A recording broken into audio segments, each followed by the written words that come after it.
In this video, we're going to explore another aspect of the wonderful world of chainsaw art.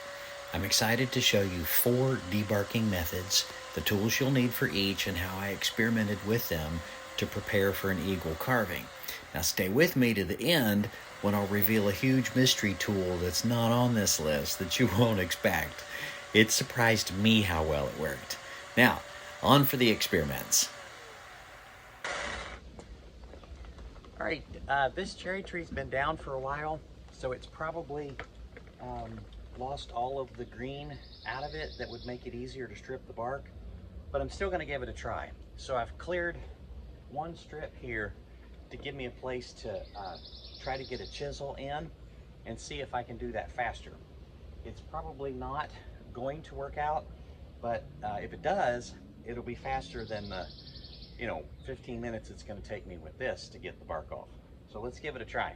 I stopped getting the bark off with the chainsaw because I remembered this a couple weekends ago that a storm damaged tree that I was working on still had enough sap in it that when I cut a score line across the bottom and I was able to get something sharp up under the bark, I could just peel it off, and it was a lot faster, prettier, and it didn't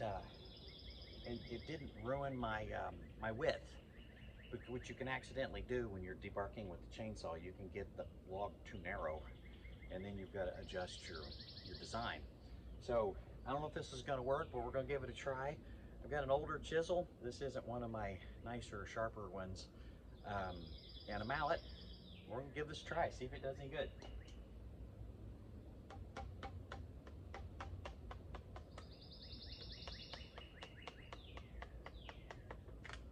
Hey, that's promising. Might be good.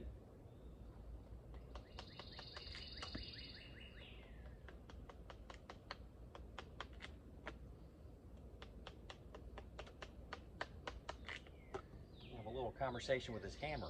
That's a thumb. Stop it.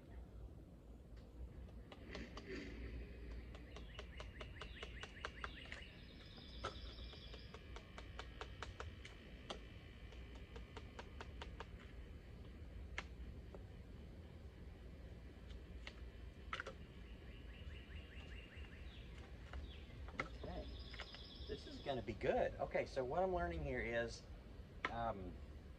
it's good that it's a little dull so it doesn't dig into the meat underneath. The wood fiber underneath.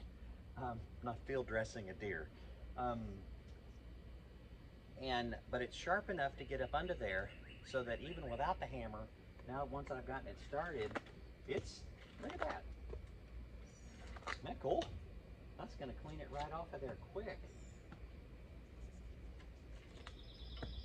And it's still really wet. Really, really wet.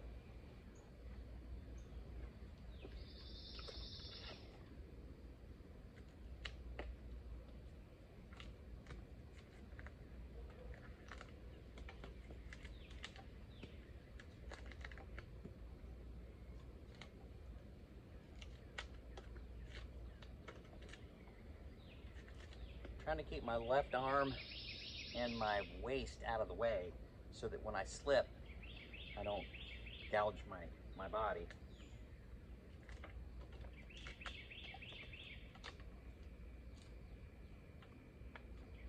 Okay, this is really cool.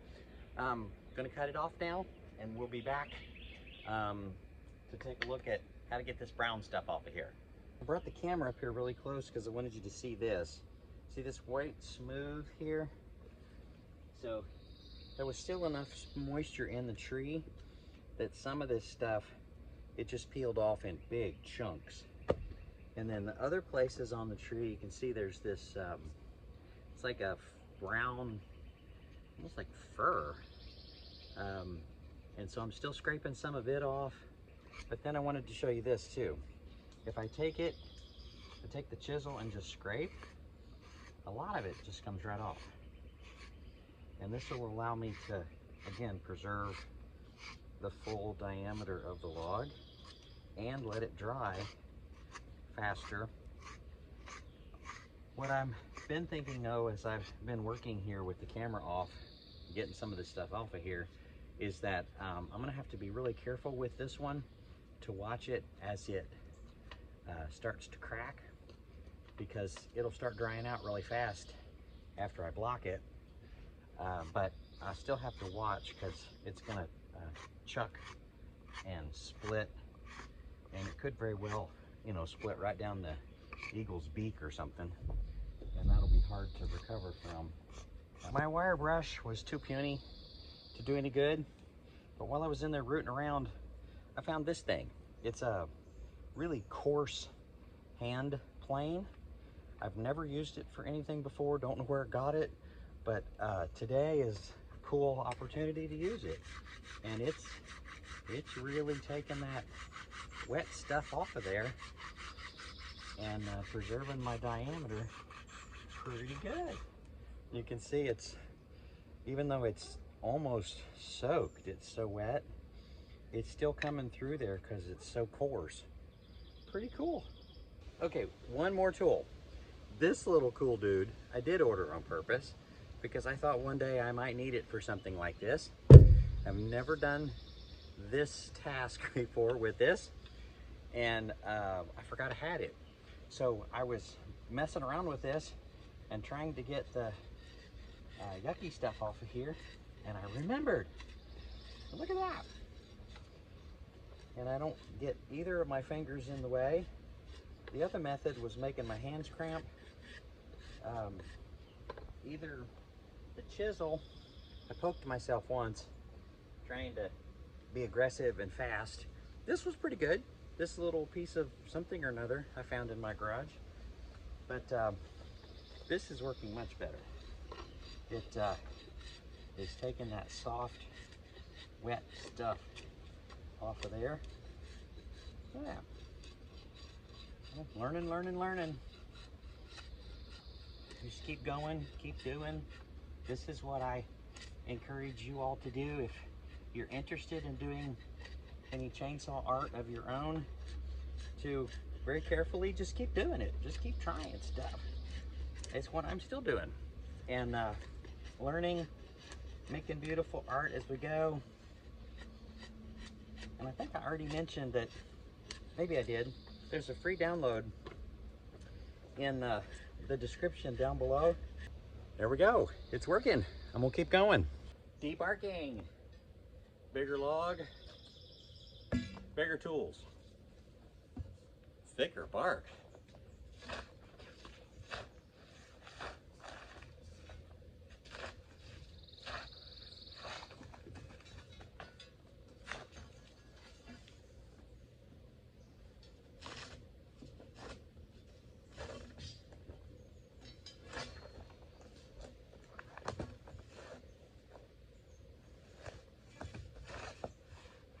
Look at that, all those fungus, or fungi, I guess. It is plural, right? Coming off of there. That looks like hair or fur. Some furry growing in there. Look at that. All right, so there you go. Bigger bark, bigger logs, bigger tools. Chop, chop. Come off pretty quick.